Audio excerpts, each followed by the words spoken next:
So the research question here is, what is the effect of warfare on resilience in the long term?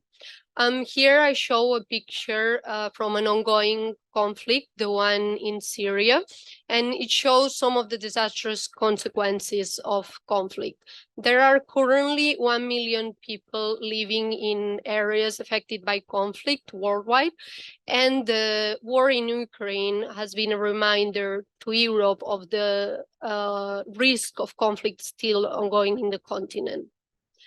In order to tackle this question, I will do it in the context of World War II in Germany.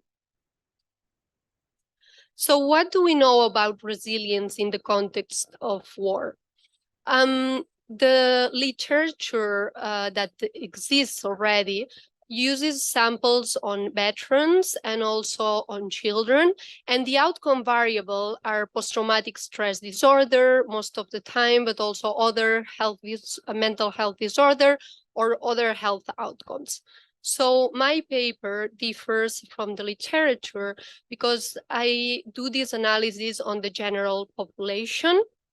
I use World War II destruction data, I use an axiomatic resilience index, and also I apply a difference in differences specification to try to find the causal link between warfare and resilience.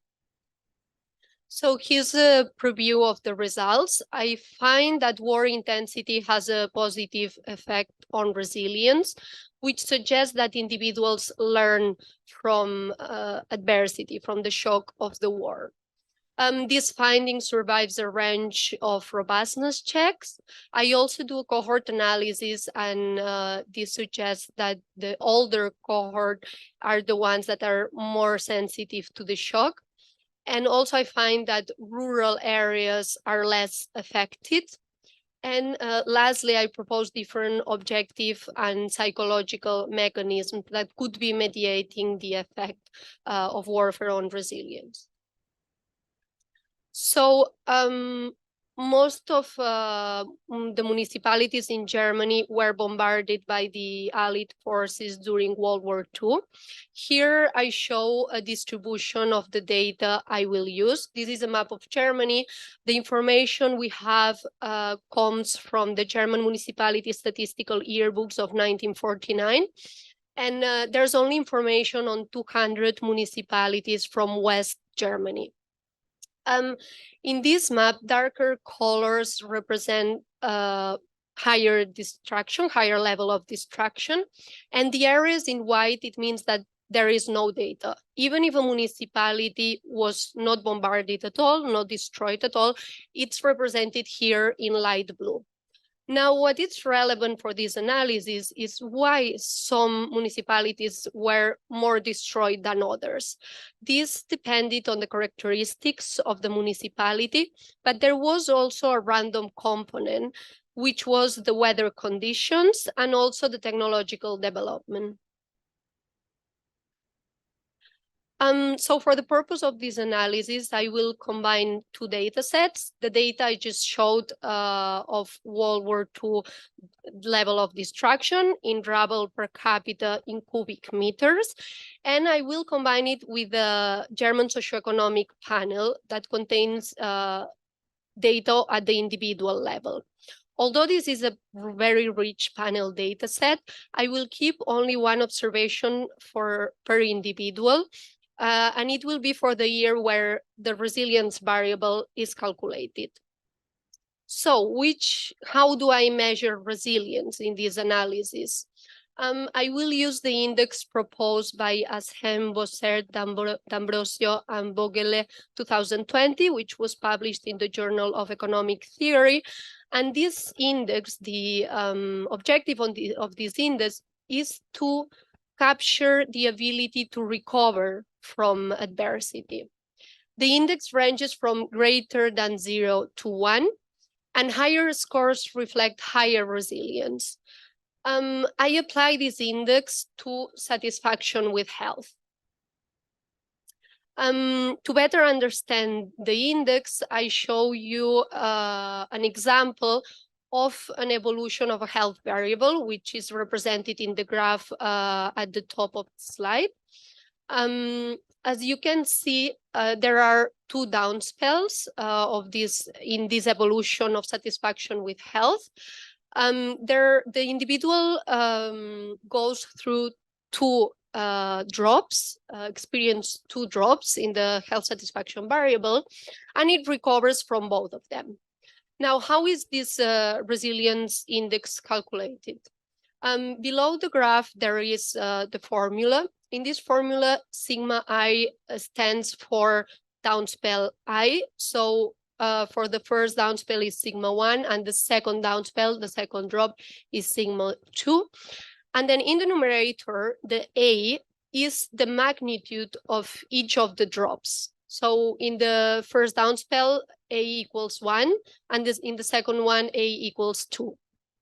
In the denominator, there is the sum of the different magnitude of drops for different downspells, plus the B's. The B's are the area of the recovery phase. So how bad is the recovery of the individual? As you can see from the graph and from the formula, as B increases, resilience decreases, because this means that it's harder for the individual to go back to the initial level to recover. In the bottom of the slide, you have an example of how resilience would be calculated for the individual in the graph. So the resilience of this individual would equal 0.43. So I will use difference in differences specification based on Akbulut and Yüksel 2017, although I will use a different control and treated groups. The outcome variable here, resilience, is the standardized value of the resilience index for individual I at time T, born in municipality M and year B.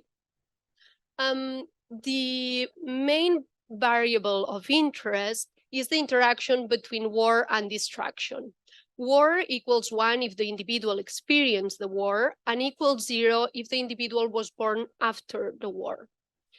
Distraction is the standardized value of the rubble per capita in cubic meters in municipality M. So the key coefficient here is beta 1, which is the average effect of war intensity on resilience. I then also control for individual characteristics and parental characteristics included in the vector X. And I also control for municipality, fixed effects, time fixed effects, year of birth fixed effects, and state dummies and population density in 1939 to control for pre-war characteristics and also different policies that could have been implemented by different states after the war. As you can see, I don't include war and distraction alone. This is because they are multicollinear with municipality fixed effects and year of birth fixed effects. But I do also robustness checks, including all of them, and the key coefficient stays always the same. So here is the main result. In the first row, you can see the coefficient for the interaction of war and distraction. So first of all, the coefficient is positive. This means that war intensity increases resilience. I understand this result as the individual learning from the shock. There are different models that say that a shock would provide the individual with tools and resources to face future shocks. Alternatively, another model says that due to the experience of a shock, such it could be the war, the individual becomes desensitized to future shocks. As you can see, there are 3 different specifications. In the first specification, I don't control for anything. I only include municipality fixed effects and year of birth fixed effects, of course. In the second one, I include individual characteristics. And in the third one, I include also parental characteristics and state and cohort linear trends and population density in 1939 interacted with year of birth. And as you can see, the coefficient stays the same. So this suggests that the level of distraction is really a natural experiment, because the coefficient doesn't change, although I control for all the variables I could think of. Now, what about the magnitude of the coefficient? This coefficient is 0.10. This means that one standard deviation in the level of distraction increases resilience by 1/10 of standard deviation. I claim that this coefficient is considerably large because it's the same effect as health satisfaction, and it's about 1/6 of the effect of having your mother killed during World War II. I do some additional, I have some additional results. I do some additional analysis. In the cohort analysis, because the time window is quite large for the main difference in differences specification that I just showed. So I asked myself whether some cohorts are more affected than others. And I find that the effect is stronger for the older cohort. These are the individuals that were more involved during the war and who probably were more conscious when the war happened. Doing the heterogeneity analysis, I find that there are no differences by gender, but there are differences between rural and urban areas. Rural areas are less affected by it. I'm still working on the interpretation of this result, but this could be related to the fact that rural areas were less destroyed on average. I also explore different mechanisms. The set of objective mechanisms are income, education, and employment, and none of these mediators, none of these mechanisms are significant. I then suggest that psychological mechanisms such as coping resources could be mediating the effect of warfare on resilience. I do a battery of robustness checks. I do different sample selection and also donut diff in diff, excluding those who were born during the reconstruction period in Germany, and the results stay the same. The coefficient stays the same over all these specifications. I also do a falsification test to test for the parallel trends assumption.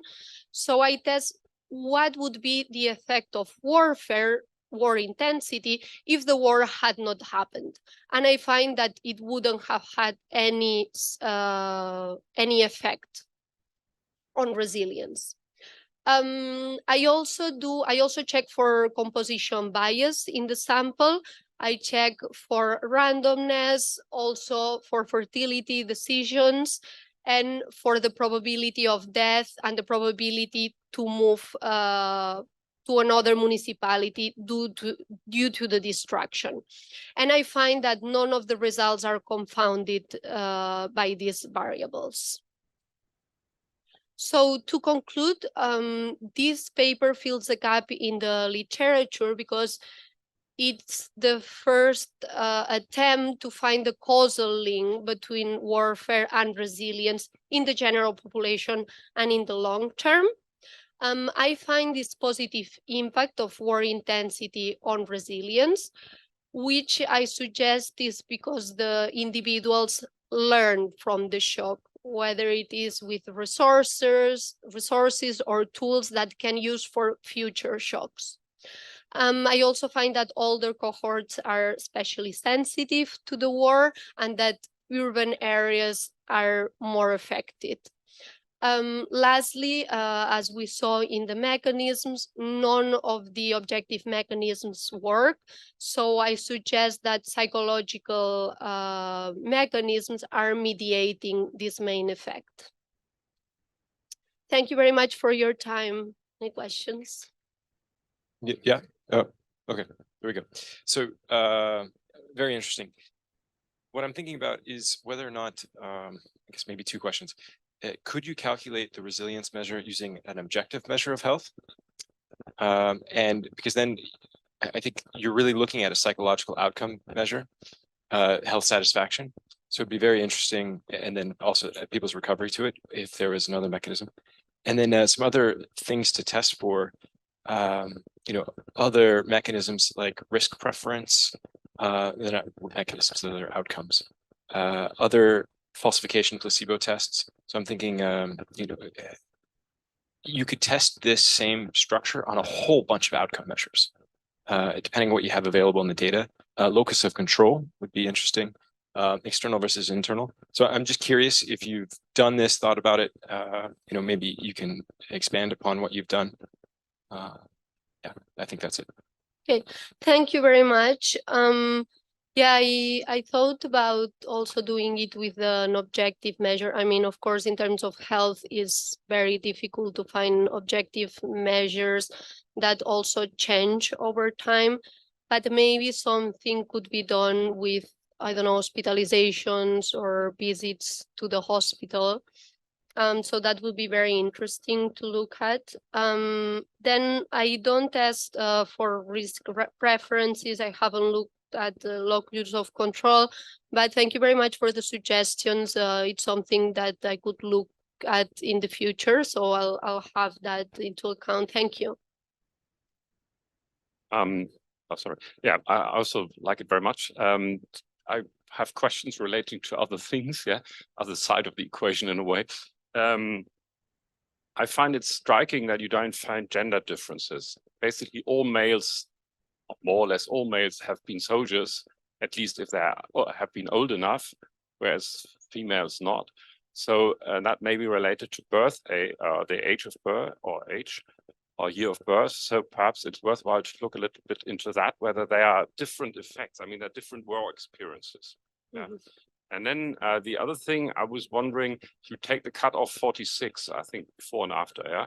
Yes. Now, if you were born 45, you didn't experience much of the war, not yeah. You could also tell the story differently. Someone who was in the 50s, a child, experienced a lot of the destruction.